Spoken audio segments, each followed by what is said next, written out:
So I come home, my house smells like crap because the dog decided to take a big dump right here in front of the TV. You'll notice that it's smeared all over the house because apparently he took this dump prior to 8 o'clock when, here's some more crap, when the automatic iRobot is set to take off to do a little house sweeping while we're not home.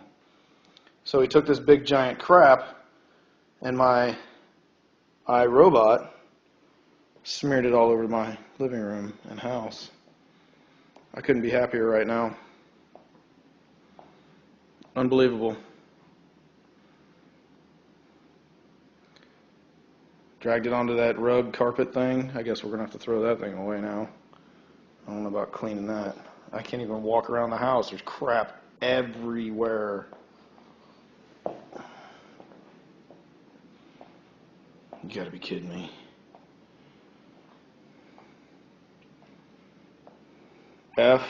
FML.